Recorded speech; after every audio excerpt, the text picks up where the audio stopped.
Hi guys, Charmel Flemming here. So as part of our Money 2020 series, we are having a conversation with Kim Melvin. Kim and I go way back way, and I'm going to ask her, she's a chef and she's the co-founder of Fox and Jackal. So I'm going to ask Kim, can you just tell us a little bit more about yourself as well as Fox and Jackal and what you guys do there? Hi everyone, thank you for letting me be on the show. Fox and Jackal is something that my husband and I started when we first moved back. Previously, we were living in China for the last 10 years, in Shanghai, where we were working. We decided to come home for our daughter so we could get things moving along with her schooling career, because obviously being an English-speaking language, it's obviously easier to hear. Fox and Jackal kind of started because he's from the UK and I'm South African, so a little fox and a little jackal. But originally we wanted to open our own deli or do our own shop, but obviously with COVID hitting, things sort of took a bit of a derail.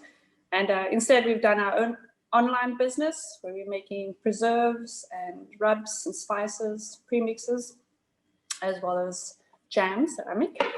And then we also have some gift sets that we sell. So it's started more out of, you know, not wanting to take the risk of renting a property, which luckily we didn't do. And it's sort of growing into its own thing. It's going well. Good. And Kim, your training, so you a chef. Just tell us a little bit more about where you've trained and where you've worked. Okay. I trained in Cape Town. My pastry course was here in the Zevenwacht wine estates. And my practical cookery chefing I did in Durban at Christina Martin. At around 21, I moved to London, where I worked for Gordon Ramsay for about 4 years. And then I left his company to join Jason Atherton, which is when we moved over to Shanghai. And everything just blossomed from there. There's 3 restaurants in China that we worked for. But they were all sort of same umbrella, just different branches underneath it. And it was quite exciting to be a part of opening something for so many different concepts while we were over there.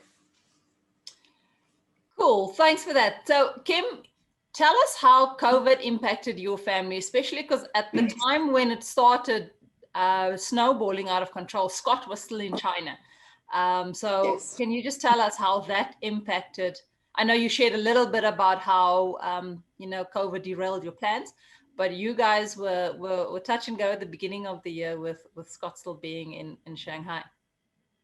Yes, it all came crashing down. So I left Shanghai in November last year, and Scott was going to join me early January.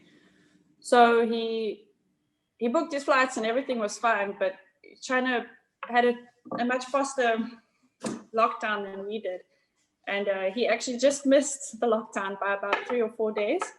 Just missed it. But everyone was like a bit skeptical. We all knew it was coming, right?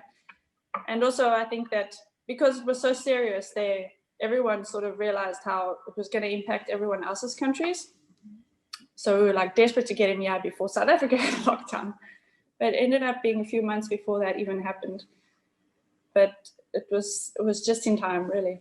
One of the things that happened was he needed to get his temporary residency.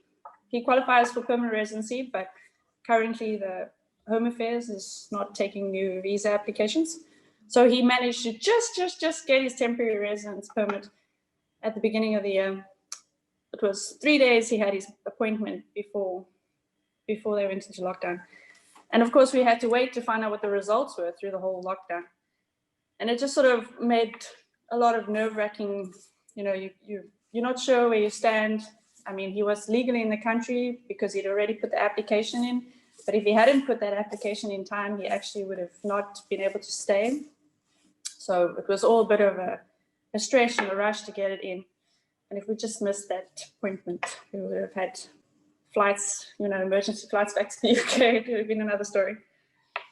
And then he got it, temporary residency, but the permanent residency is not finished yet even. That's just in lingo. They can't even apply for it, it's just wait. But luckily his visa is on our company, Fox and Jackal, so he's working for us now. We always joke, I'm a hard boss, I'm not even paying him. although he is part owner.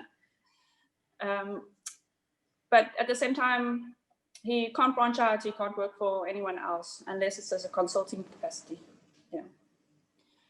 So Kim, COVID really had a very different impact on you and your family. So how has that changed your views about money, taking into account that it's probably been the craziest 11 months? Yeah, I think previously, we had quite good positions, and we had a bit of disposable income. So we like to go to restaurants, especially because it's our industry. So you want to see what's happening in the trade. But that's almost basically stopped.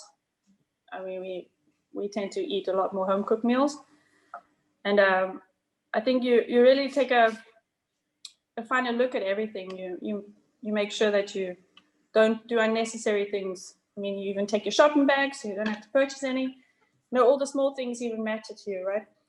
And we put a lot of effort into trying to do the tasks ourselves, so improve our skill sets so that we don't need to outsource certain things.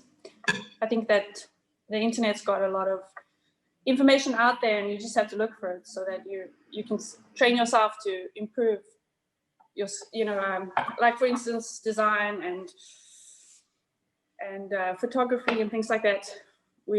I'd already tried to train myself, so when we had our own business, I could take care of that part of the business.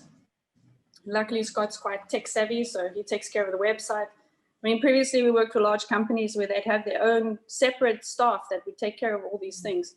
And we're doing it all on our own, which also means that our costs are very low. Our time is very little. But I mean, I think when you're starting small, you have to take into account everything. The more you do yourself, the less you have to worry about from a money point of view. But I think, even though it's been tough, there's been a lot of learning curves this year.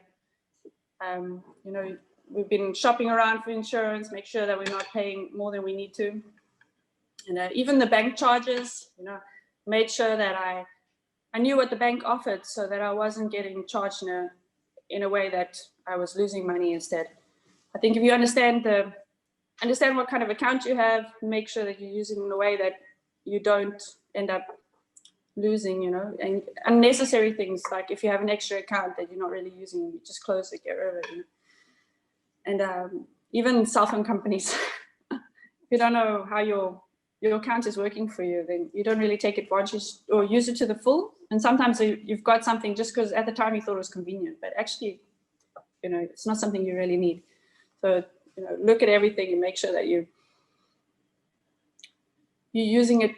Your money's working for you, not the other, not working for the bank. But we also made a few personal decisions for our family. We wanted to open our own place, so we had like a big stash that was for opening the business. And in the end, we just joined it up and purchased a property instead, because we wanted to take some time to find the right area to live in, especially since it was such a big move. And to be honest with you, I wish I had done it sooner, because rent is a killer. And I think that probably is one of the things that is affecting people the most, that rent, you can't get away from it, right? You just have to pay. But even if you start on your own property, you know what sort of your rates are, you can work towards getting your water down and try to make it that your bill is not sky high if you need it. But rent, man, you could be paying your bond with the money you pay for rent in some cases. So I think downsize and try and keep everything in your pocket. Yeah. Cool. Kim, you and Scott and Kirby has had a crazy ride the last couple of months. And I'm glad to see that how you guys adapted and pivoted quite quickly. And I think that is one of the key aspects of surviving crazy times that we are in. So thank you so very much for taking the time out and for being authentic and vulnerable. We appreciate it. We appreciate you. And thanks. Thank you very much.